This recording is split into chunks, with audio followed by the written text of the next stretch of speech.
मिरजेत झालेल्या वादळी पावसामुळे प्रभाग क्रमांक 3 मध्ये मोठ्या प्रमाणात नुकसान झालं असून संजय गांधी नगर, निमजगा, चिमनीशाही ईदगाह, भारतनगर तसेच इतर भागांमध्ये घरं व झाडांचं नुकसान झालंय। या पार्श्वभूमीवर नगरसेवक सागर मोहन वनखंडे यांनी तात्काळ घटनास्थळी भेट देऊन परिस्थितीचा आढावा घेतला। नुकसानग्रस्त भागाची पाहणी करताना त्यांनी नागरिकांशी संवाद साधून त्यांना धीर दिला, तसेच संबंधित अधिकाऱ्यांना तातडीने मदत व दुरुस्तीची कामं करण्याच्या सूचना दिल्या। विशेषतः एका महिलेच्या घरावर झाड पडून मोठं नुकसान झालं असल्यानं त्या कुटुंबियांची भेट घेऊन त्यांना मदतीचं आश्वासन देण्यात आलंय।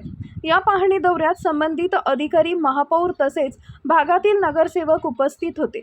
प्रशासनाकडून तातडीने नुकसानग्रस्तांना मदत व आवश्यक उपाययोजना करण्याचं काम सुरू करण्यात येत असल्याची माहिती नगरसेवक सागर वनखंडे यांनी दिली आहे। संपूर्ण परिस्थितीची माहिती शिवसेना नेते सुहास भैया बाबर यांना देण्यात आली आहे। त्यांनीही संबंधित महिलेचा फोनवरून संपर्क साधून तिला धीर दिला व शिवसेना पक्ष तुमच्या पाठीशी आहे अशी ग्वाही दिली आहे। झालेल्या वादळी पावसामुळे प्रभाग क्रमांक 3 सिव्हिल हॉस्पिटलच्या बॅक साईडला या ठिकाणी आणि आमचा ईदगाह माळ असेल या ठिकाणी बराच नुकसान या झाडं पडून आणि लाईटचे पोल वाकून झालेला आहे। तसंच आपल्या इथं आपण मागे बघू शकता की इथं अर्चना सुपनेकर यांच्या घरावरती एक मोठी झाडाची फांदी पडून त्या घराचं फार मोठं नुकसान या ठिकाणी झाले। सुदैवाने कुठलीही जीवितहानी झालेली नाही आहे।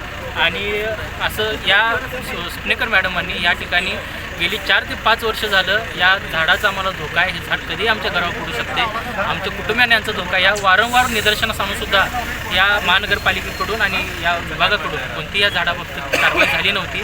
आणि आज दुर्दैवाने ही फांदी त्यांच्या घरावरती पडून मोठं नुकसान असं या ठिकाणी त्यांचं झालेलं आहे। आत्ताच आमचे नेते सुहास भैया बाबर यांनी या कुटुंबाची फोनवरनं चौकशी केली आणि शासन दरबारी आणि महानगरपालिका असेल किंवा प्रशासन असेल यांच्या माध्यमातून आम्ही असू, आमचे सर्व सहकारी असतील यांच्या माध्यमातून आम्ही या कुटुंबियाच्या पाठीमागे आहोत आणि त्यांना सरकारी मदत असेल किंवा कोणत्याही पद्धतीची मदत करायसाठी आम्ही कटिबद्ध आहोत।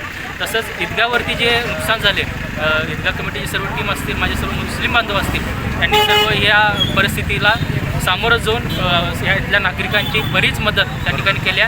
रस्त्यावरची झाडं क्लिअर करून वाहतूक मोकळी करून घेतल्या। त्यामुळे मी आपल्या या बांधवांचं पण आभार मानतो आणि पुन्हा एकदा सांगतो की या कुटुंबामागं या सर्व परिस्थितीसाठी आम्ही गांभीर्यानं दखल घेऊन या कुटुंबाच्या पाठीमागं आम्ही 100% उभा राहतो।